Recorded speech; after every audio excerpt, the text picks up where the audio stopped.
Hello everyone and welcome to my channel, and today I'll be reading a multi-character listener by me.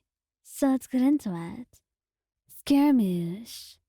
He would be really hesitant about sleeping with someone else in the same place, whether it be you or anyone. Of course it wouldn't be the same with you because you're no stranger.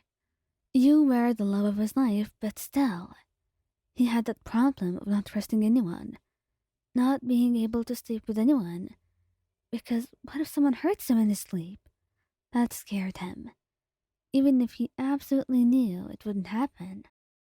It took a lot of time and a lot of trust for you to reach that stage, and for him to slip in your arms in the middle of the night, burying his teeth into the crook of your neck. Mayan, are you sure about this? I am, Scaramouche. You warned me of your nightmares, and you told me everything you need to, but it will be fine.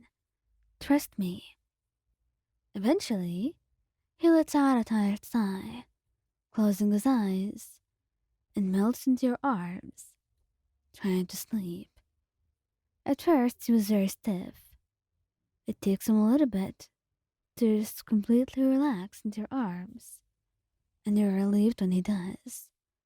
But even then, he's quite restless, not very used to this. But then, we tried something, perhaps that trick up your sleeve, but you wanted to make him relaxed, and you were going to do your best here. Scaramouche, how about I hum for you? You'd want to do that? Don't you want to sleep? I'd be keeping you from sleeping. It wouldn't be keeping me from anything. Come on. Please, if you need it, just tell me. And after a little bit of hesitation and thinking, he nods, and you start to hum. Scaramouche, focusing on the sound of your voice, your heartbeat against his ears, the way he's cuddled up against you, and the way you hold him so closely. Fill him up with a sense of warmth and safety, something he had been desperate for, something he had wanted for a long time. And eventually, he lets out a soft sigh, his eyes beginning to close as he begins to fall into the warm embrace of sleep. And once he finally sleeps, you smile down at him, watching him with tired eyes, and stroking his hair gently. You're relieved for that, to be able to give him this rest, this peace, that feeling of not having to worry about someone attacking you, about nightmares. You hope you can give that to him, a sense of safety and peace that he had been so desperate for.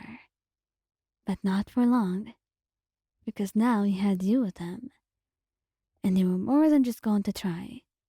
You were going to do your everything to make sure that your lovely darling Scaramouche got what he deserved. And for now, you had to sleep as well, so the two of you can cook breakfast together, just like you had dreamed of. You were sure this was going to be rough, and perhaps uncertain at first, but everything would be alright in due time. Xiao. Xiao was used to actually sleeping in the mornings, maybe during the afternoon specifically, because that was the safest time. That was definitely the time where people wouldn't rob each other, unlike the night, and when monsters wouldn't be running amok in the wilderness, and you wouldn't have to fight them. And for the most part, it was easy to help someone, and easy for people to see danger in the mornings, with the sun blaring right there.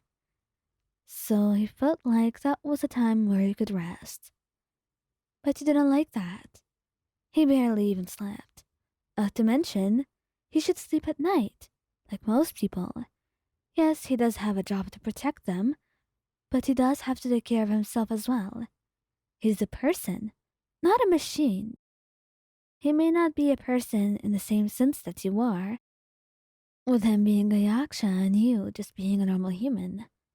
But he deserved this as well, and you insisted that he at the very least needs to sleep 3 days at the house. And so that was one of those days where he was trying what you said.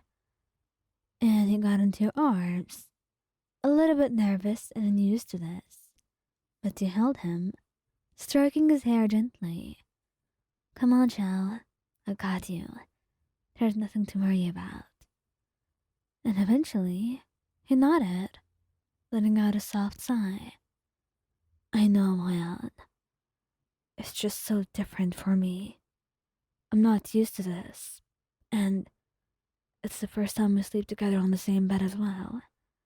He said shyly, and you found yourself laughing, kissing him softly. Oh, so that's what you're nervous about. No, that's not all of it, he says with a little pout, blushing, but you still can't help but laugh, teasing him a little bit, before just holding him gently and closing your eyes. Come on, it's good to sleep. I'm sure you will like it and you will thank me in the morning. And he's quite sure he will, at the very least, for being able to do this and have the blessing of being able to sleep in your arms and close his eyes as he melted into the warmth of your arms, having this luxury he never had, that feeling of love and safety. And though he was always safe, what with being so powerful and having the protection of an archon, there was a different feeling of safety and a different type of love when you were held like this in someone's arms, being reminded of how much you were loved. He was so desperate for that, and he had only figured out how much he needed it when he got it. And he kind of regrets it now, because he knows once he gets this, he won't be able to go back at all. He loves you. He loves having this. And he can only thank you for it, for being able to give and give, one time after the other, and show him kindness and love, some things that he's never been able to have for the longest time. And you were the one to give those to him. So he will cherish that and take good care of it while he can.